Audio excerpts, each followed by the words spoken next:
I'm Vivian. My number is S0341001.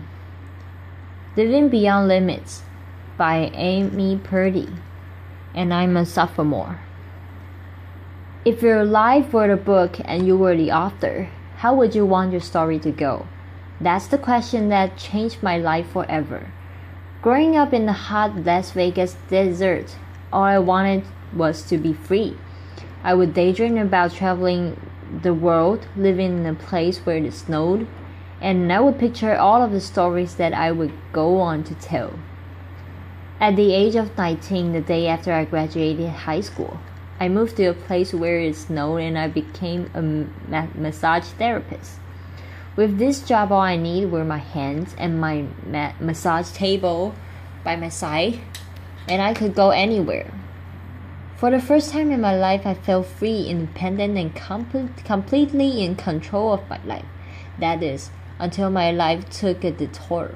I went home from work early one day with what I thought was the flu, and less than 24 hours later, I was in the hospital on life support with less than a 2% chance of living.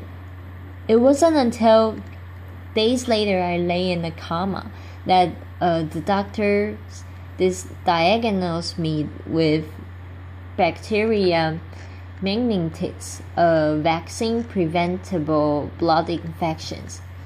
Over the course of 2.5 months, I lost my spleen, my kidneys, the hearing in my left ear, and both of my legs below the knee. When my parents wheeled me out of the hospital, I feel like I had been pieced back together like a patchwork doll. I thought the worst was over until weeks later when I saw my new legs for the first time. The calves were bulky blocks of metal with pipes bolted together for the ankles, and a yellow rubber foot with a raised rubber line from the toe to the ankle to look like a vein. I didn't know what to expect, but I wasn't expecting that. With my mom by my side and tears streaming down our faces, I strapped it on these chunky legs and I stood up. They were so painful and so confining that all I could think was, how am I ever going to travel the world in these things? How was I ever going to live the life full of adventure and stories, as I always wanted? And how was I going to snowboard again? That day, I went home. I crawled into bed, and this is what my life looked like for the next few months. Me passed out, escaping from realities, with my legs resting by my side. I was absolutely physically and emotionally broken. But I knew that in order to move forward, I had to let go of the old Amy and learn to embrace the new Amy. And this is when it dawned on me that I didn't have to be 5'5" anymore. I could be as tall as I want, laughter, applause, or as short as I wanted, depending on who I was dating, laughter. And if snowboard again, my feet aren't getting to get cold, laughter. And best of all, I thought I can make my feet the size of all the shoes that are on the sale rack, laughter. And I did. So there were benefits here. It was this moment that I asked myself that life-defining question: if my life were a book and I were the author, how do I want the story to go? And I began to daydream. And daydream like I dreamed like I did as a little girl, and I imagined myself walking gracefully, helping other people through my journey, and snowboarding again. And I didn't just see myself carving down a mountain of powder. I could actually feel it. I could feel the wind against my face and the beat of my racing heart as if it were happening in that very moment. And that is when a new chapter in my life began. For a month later, I was back up on a snowboard.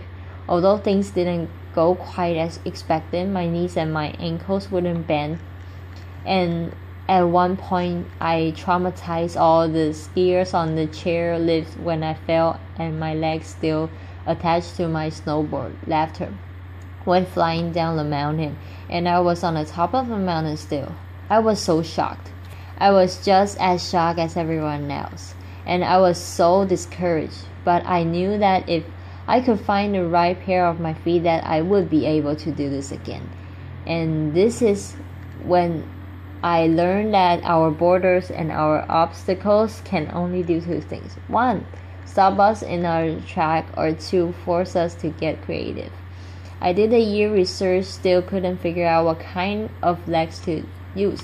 Couldn't find any resources that could help me, so I decided to make a pair of myself.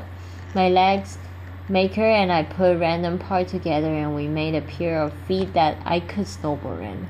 As you can see, rusted bolts, rubber, wood, and neon pink duct tape. And yes, I can change my toenail polish. It was these legs and the best 21st birthday gift I could ever receive. A new kidney from my dad. That allowed me to follow my dreams again. I started snowboarding, then I went back to work. Then I went back to the school. Then in 2005, I co-founded a non-profit organization for youth and young adults with physical disabilities so they could get involved with action sports. From there, I had the opportunity to go to South Africa, where I helped to put shoes on thousands of children's feet so they could attend school.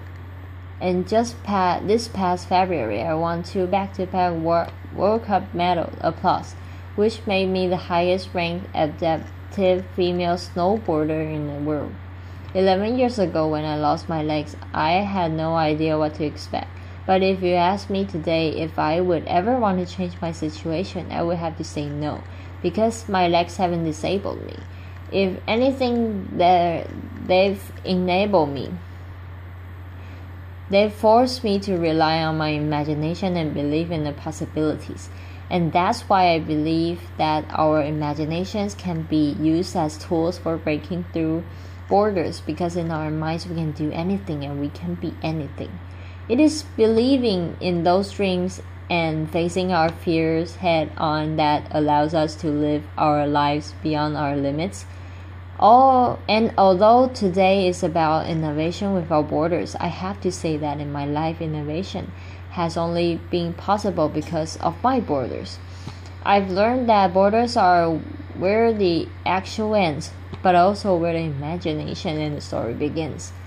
So the thought that I would like to challenge you with today is that maybe instead of looking at our challenges and our limitations as something negative or bad, we can begin to look at them as blessings, magnificent gifts that can be used to ignite our imagination and help us go further than we ever knew we could go.